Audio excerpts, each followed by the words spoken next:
वक्रस्य कुटेशयानं बालं मुकुन्दं मनसा स्मरामि। श्रीमद्भागवत महापुराण की जय।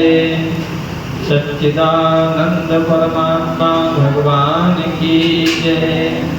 आइए दैनंदिनी श्रीमद्भागवत का श्रवण करते हुए लक्ष्मी नारायण मंदिर आप सबके प्रबुद्ध श्रोतागण के स्वरूप में और भक्तिमय कथा का श्रवण करके जीवन का लाभ देते हुए बोले नाथ सच्चिदानंद भगवान की जय।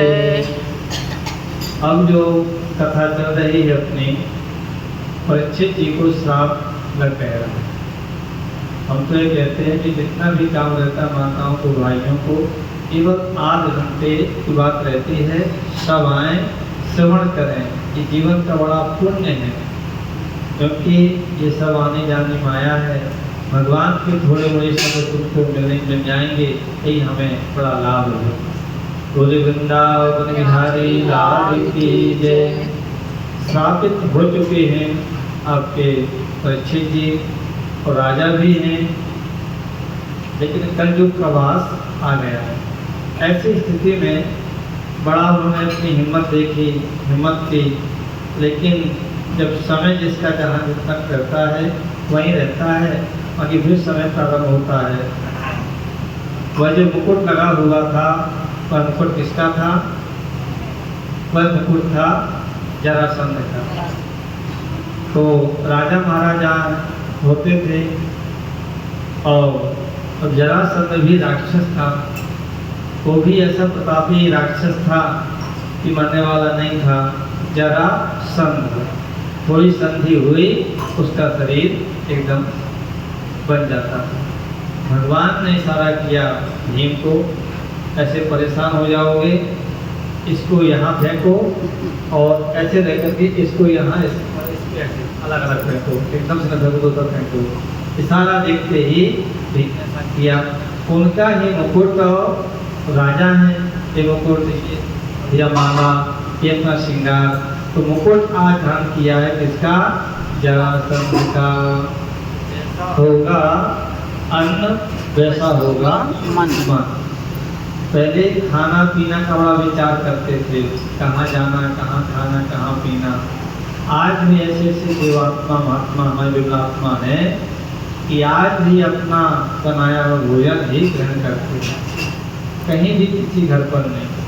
ऐसे ऐसे पाठशाला अपनी करते हैं कि माताओं बहनों को प्रणाम करते हैं, अपनी स्वयं की रसोई बना करके तैयारी और भगवान को भोग लगाते हैं तो अपना पाते हैं। तो खाने पीने का बड़ा विचार करना चाहिए। और ऐसे राजन को स्थापित हो गया है श्रृंगी ऋषि। श्रृंगी ऋषि के द्वारा उन्होंने तो कुछ नहीं कहा, उनके पुत्र समीक ऋषि पिता हैं और श्रृंगी ऋषि पुत्र हैं। तो श्रृंगी ऋषि ने देखा कि हमारे पिता को नाक मारा हुआ सांप डाल दिया है। तो समीक ऋषि तो बेचारे भक्ति में लीन थे। श्रृंगी जो थे उन्होंने देख करके श्राप कर दिया कि आज से 7वें दिन यही नाग तक्षक नाग तुमको काट करके मृत्यु प्राप्त होगी। जब सुन करके परीक्षित जी शांत हो गए। एक उनका राजपाट था, उनका वैभव था, उनका साम्राज्य था, सबको त्याग कर दिया। तैयारी किसी करने लगे? मृत्यु कि हमें या मृत्यु की तैयारी तरीके से करना है। शांत हो गए। क्या माया, क्या विलासता, क्या राज, क्या पाठ, क्या मुकुट, क्या सोना, क्या चांदी, क्या जवाहरात, हीरा, सब से त्याग करके परीक्षित जी आज तैयार हो रहे हैं मृत्यु की तैयारी करने के लिए। चल दिया गंगा जी किनारे। और सच्चिदानंद भगवान की जय।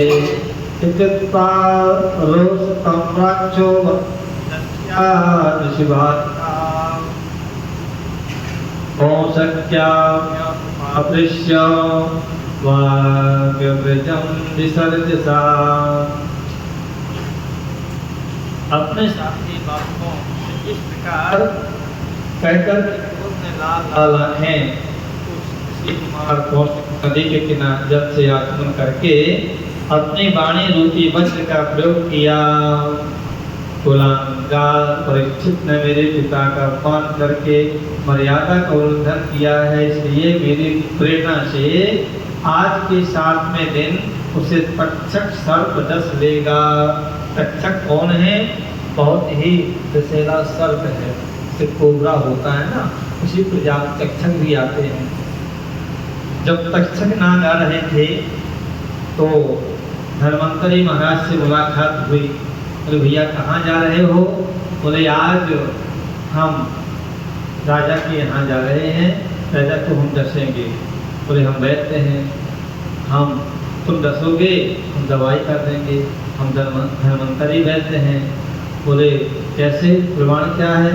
बोले आप देखो काट करके कहीं। तो पेड़ में कहते हैं काटा तक्षक नाग ने।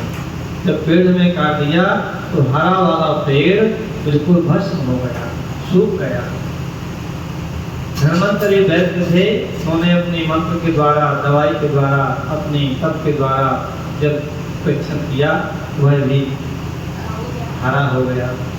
तो बोले ऐसा है, ऋषि की मर्यादा और ब्राह्मण की मर्यादा हमेशा बनी हुई है। आप ठीक है, आपको मेरा नमन है, अब रास्ते से आप जाइए, अपना हमें काम करने दो। तो ठीक है। इस प्रकार से वह जो श्राप था उस श्रापित करने के लिए 7 दिन की अवधि मिल गई। बोलिए बांके बिहारी लाल की जय। इति कलंक मर्यादे तक्षिका सप्तमेहिनी तंगस्यति संकुलांगारं चोदितो में ततः कुलांगार परीक्षित ने मेरे पिता का अपमान करके मर्यादा को उल्लंघन किया, इसलिए मेरी प्रेरणा से आज के 7वें दिन तक्षक सर्प डस लेगा। ततोऽभ्यात्याश्रमं बालो कले सर्प कलेवरं पितरं वीक्ष्य दुःखार्तो मुक्तकण्ठो रुरोधः। इसके बाद वह बालक अपने आश्रम पर आया और अपने पिता के गले में सर्प देखकर उसे बड़ा दुख हुआ तथा वह डाढ़ मारकर रोने लगा, क्योंकि उसने अपना धर्म निभाया। पुत्र जो होता है ना, कहते हैं कि पिता की आन बान शान रखने के लिए पुत्र कुछ भी कर सकता है। पितृभक्ति बड़ी रुचि होती है। सावा अंगिरसो ब्रह्म श्रुत्वा सुत विलापनम कुर्मीय सनके नेत्रे दृष्ट्वा श्वासे व्रतोरगम। विप्रवर सौनक जी, श्रमेक मुनि ने अपने पुत्र का रोना चिल्लाना सुनकर धीरे धीरे अपनी आंखें खोली। पुत्र रो रहा था, आवाज देकर के समीक ऋषि ने देखा उसके गले में एक बड़ा सर्प पड़ा है। ओम विस्तृज्य पुत्रं प्रपच्च वत्सं कस्माद्यं लोरते एनवा के ते पत्ता मृत्युत्ता सान्योपदेयत। उस फेंक कर उन्होंने अपने पुत्र से पूछा, बेटा तुम क्यों रो रहे हो? किसने तुम्हारा अपकार किया है? उनके इस प्रकार पूछने पर बालक ने सारा हाल कह दिया। क्या कहा? निक्षम्य सत्तम मदहरय नरेन्द्रम सा ब्राह्मणो नातमजभ्यनन्दत् अहो बताहो मदयज्ञ ते कृता मल्पीयसी ऊर्ध्वमोगताः। कहा, ब्रह्मर्षि शमीक ने राजा के साप की बात सुनकर के अपने पुत्र का अभिनंदन नहीं किया, क्योंकि जो धीर पुरुष होते हैं ना, अवधि को देख करके उसको सुन करके उसका अपने आप मन में दुखी होते हैं। इसका क्या होगा, तात्पर्य क्या होगा, तुमने क्यों किया ऐसा, किससे पूछा है? उन्होंने कहा, अरे मूर्ख बालक, तुमने बड़ा पाप किया है, खेद है कि उनकी थोड़ी सी गलती के लिए तुमने इनको इतना बड़ा दंड दिया है। ओम इस्मातो जस्य विक्तव्ये यत्तेजसा दुर्गतेन गुप्ता विदन्ति भद्राणि कुतोऽभ्यामुजाः। तेरी बुद्धि अभी कच्ची है, तुम्हारी बुद्धि जो है अभी उसमें थोड़ा सा अभी बालकपन की है। तुम्हें भक्त स्वरूप राजा को साधारण मनुष्यों के समान नहीं समझना चाहिए, क्योंकि राजा के दुष्सह तेज से सुरक्षित और निर्भय रहकर ही प्रजा अपना कल्याण संपादन करती है। जैसे माँ के पिता के रहते हुए पुत्र निर्भय रहता है, हमारे पिताजी हैं, माताजी हैं, निर्भय रहता है, स्वतंत्र से खेलता पीता है अपना। बच्चा बालक बड़ा भी हो जाए ना तो माता पिता के लिए वह छोटा ही रहता है। इस प्रकार से और उन्होंने कहा कि राजा जो होते हैं प्रजा कल्याण करते हैं। आपने क्या कर दिया, आपने अच्छा नहीं किया बेटा। ओम नारायण भगवान की जय। अलक्षण्यमाणो नरदेवा देवादिमन्ये तथंग पाणक्पयंगलोका तदा हि चौरव प्रचरो विनच्च तरच्छमाणो विविनस्तलुक्षणा। जिस समय राजा का स्वरूप धारण करके भगवान पृथ्वी पर नहीं दिखाई देंगे उस समय चोर बढ़ जाएंगे। अरक्षित भेड़ों के समान एक क्षण में ही लोगों का नाश हो जाएगा। राजा के नष्ट हो जाने पर धन आदि चुराने वाले चोर जो पाप करेंगे उसके साथ हमारा कोई संबंध न होने पर भी वह हम पर भी लागू होगा। ओम तत्तेना पापं वत्सपन्यं यन्नष्टनाथस्य वसो विलप्पका परस्परं धर्मति सपन्ति वचन्ते पशून् स्त्रियोत्थां कृतस्य तो जनः। क्योंकि राजा के न रहने पर लुटेरे बढ़ जाते हैं, आपस में मारपीट गाली गलौज होती है, पशु स्त्री धन संपत्ति लूटे जाते हैं, ये सब होगा। धर्मस्य वीर्यतो नृणां वर्णाश्रमाचारितस्य तन्मया ततोऽर्थ कामामिवनस्य तत्परां सोनां कपीनामिव वर्णशंकरा। कुछ मनुष्यों का वर्णाश्रम चार वैदिक आज धर्म मुक्त हो जाता है। अर्थ लोभ और काम वासना के विवश होने पर कुत्तों और वीरबंदरों के समान वर्ण संकर हो जाते हैं। ओम सोनाम धर्मपालो नरपति सातो सम्राट महेच्छुभा साक्षान् महाभागवतो राजसन्यर्थगातका ततस्थितारतो दीनो नैवास्मच्छ प्रहति। वे जो सम्राट परीक्षित तो बड़े ही यशस्वी धर्मधुरंधर हैं, उन्होंने बहुत से अश्वमेध किए हैं और वे भगवान के परम प्यारे भक्त हैं। वे ही राजर्षि भोग चार श्रीगाकर होकर हमारे आश्रम पर आए थे। वे सात योग कदापि नहीं थे। ये है संतों का स्वभाव, ये है बड़प्पन का स्वभाव। संत न होते जगत में बोले तो हरि नाम। संत हमारे जीव है हम उनके हैं प्राण। और संत न होते जगत में बोले तो हरि नाम। देखिए यहाँ दो बातें आती स्पष्ट रूप से। बालक कोई गलती कर लेता है तो बड़ों को समझना चाहिए कि बालक ने गलती कहाँ किया है। लेकिन आजकल हम देखते हैं कि बच्चों के द्वारा कई विसंगति परिवार में आस पड़ोस में हो जाती है। अरे कैसे किया होगा बालक ने, ऐसा तो कभी नहीं करता है। बालक को डांट के रखो। यदि गलती किया है बालक ने, देखो समीक ऋषि के गले में सर्प डाला था तो समीक ऋषि का क्रोध होना चाहिए बाद में, लेकिन पुत्र के क्रोध से पिता उनको समझा रहे हैं, बेटा तुमने अच्छा नहीं किया है, तुमने गलत किया है। राजा हैं, उन्होंने बहुत से ऐसे धर्म काम किए हैं, अश्वमेध किए हैं, बड़े बड़े भंडारे किए हैं, वो श्राप के लायक नहीं थे। ये पुत्र को पिता समझा रहे, लेकिन अब ऐसा नहीं है समय। बोले नारायण भगवान की जय। अपातेषु समत्तेषु बालके बालेन प्रज्ञबुद्धिना पापं कृतं तद्भगवान् सर्वात्मा क्षन्तुमर्हसि। इस ना समझ से बालक ने हमारे निष्पाप सेवक राजा का अपराध किया है। सर्वात्मा भगवान कृपा करके से क्षमा करें। अब पुत्र की गलती के लिए पिता भगवान से क्षमा याचना मांग रहे हैं। प्रभु आप क्षमा करें, इस बालक से गलती हो गई है, लेकिन जो बाण निकल जाता है वापस तो आता नहीं है। जो बाणी निकल जाती है वापस नहीं आती है। श्राप भी जो हो जाता है अब कैसे वापस हो। तिरस्कृता विप्रलब्धा सत्ता क्षिप्ता हतायपि नाश्यं तत्प्रति कुर्वन्ति तद्भक्ता प्रोरोपि। भगवान के भक्तों में भी बदला लेने की शक्ति होती है। भगवान के भक्तों में भी बदला लेने की शक्ति होती है, परंतु वे दूसरे के द्वारा किए हुए अपमान, धोखेबाजी, गाली गलौज, आक्षेप और मारपीट का कोई बदला नहीं लेते।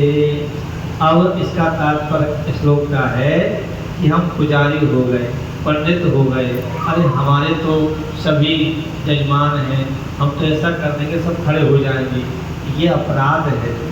ऐसा सोचना बहुत गलत है। भगवान के सानिध्य में रह करके हम ऐसी गलती ना करें कि आपको हम परेशान करना चाहें कि हम गलती कराए हैं। तो ये सबसे बड़ा अपराध है कि हमारे वो हैं, हमारे भैया हैं, हमारे फलाने पुरुष में, हमारे ठिकाने पुरुष में हैं। अरे भैया हैं तो अपना भाग्य, अच्छी बात है, लेकिन कई लोग इसका फायदा उठा करके अनाम शनाम करते रहते हैं। समाज में नहीं करना चाहिए। यदि कोई समाज में, परिवार में वरिष्ठ अधिकारी हैं तो उनका हमें गौरव रखना चाहिए कि हमें गर्व है, गौरव है कि हमारे परिवार में इतने बड़े अधिकारी हुए। यदि तो उनका हम नहीं करते सहारा और गलती करें समाज में, ये अच्छी बात है। वृंदावन बिहारी लाल की जय। इति पुत्र कृताग्नेनं सोनितो महाधुनि स्वयं विप्रकृतो राज्ञा नैवाद्यं तच्चिन्तयत। हाँ ये तो है। और जैसे आप कहाँ पे हैं रचना जी, मदन डेयरी में, इनसे तो आशा करेंगे हम कि प्रसाद आएगा, तो आता ही रहता है। देखो इसी आशा करनी चाहिए हमें, ना कि इनके द्वारा हमें कोई अपराध सोचने की प्रवृत्ति होनी चाहिए। भाई ये है, हम बड़प्पन है, आप और अधिकारी बने और उस पद में जाएं तो हमें भगवान को खाने को तो कुछ ना कुछ ये लाज रखना चाहिए। नारायण भगवान की जय। इति पुत्रो कृताग्नेनं सोनितो महामुनि स्वयं विप्रकृतो राज्ञा नैवेद्यं तथा चिन्तयत। महामुनि समीप के पुत्र के अपराध का बड़ा पश्चाताप हुआ। राजा परीक्षित ने जो उनका अपमान किया था उस पर तो उन्होंने ध्यान ही नहीं दिया। राजा परीक्षित ने जो उनका अपमान किया था उस पर तो उन्होंने ध्यान नहीं दिया। क्या ध्यान दिया? तो बेटे ने श्राप दिया है, ये गलत किया है। ये उनके मन में बार बार बात आ रही थी। प्रयायसा साधो लोके परैकं देश योजिताः न व्यधन्ति न हश्यन्ति यत् आत्मा गुणश्रेयः। महात्मा का स्वभाव ही ऐसा होता है, जगत में जब दूसरे लोग उन्हें दुख दुखादि द्वंद्वों से डाल देते हैं तब भी वे प्रायः हर्षित या व्यथित नहीं होते हैं। समुद्र होते हैं जो ना, वो कभी भी उद्वेगता नहीं करते हैं। कहते भी हो तो समुद्र हैं, बड़े समुद्र हैं, बहुत गंभीर हैं। तो समुद्र क्या है? गंभीर हैं। तो संत हैं, मुनि हैं, बड़े गंभीर रहते हैं, बहुत ही, क्योंकि आत्मा का स्वरूप तो गुणों से सर्वथा परे है। श्रीमान के बिहारी लाल की जय। इति श्रीमद्भागवते महापुराणे परमहंसायां संहितायां प्रथम स्कंधे विप्रस्तापोपलब्धानं नामस्तकोदशोऽध्यायः। श्री भागवत महापुराण की जय। श्रापित हो गए हैं, अब श्राप की तैयारी कर रहे परीक्षित जी कि हमें 7 दिन में हमें तैयारी कैसी करनी है। मृत्यु की तैयारी है ना, हम तैयारी करते हैं सब तरह की और तैयारी करते हैं, मृत्यु की उसकी तैयारी करते जाओ। हाँ ये संसार है, आना है, जाएंगे जरूर। तैयारी हमें कैसी करनी चाहिए? भजमन नारायण नारायण नारायण, श्रीमन नारायण नारायण जो नारायण नाम लेत है, जो नारायण नाम लेत है, आपे होत सब नारायण, श्रीमन नारायण नारायण नारायण।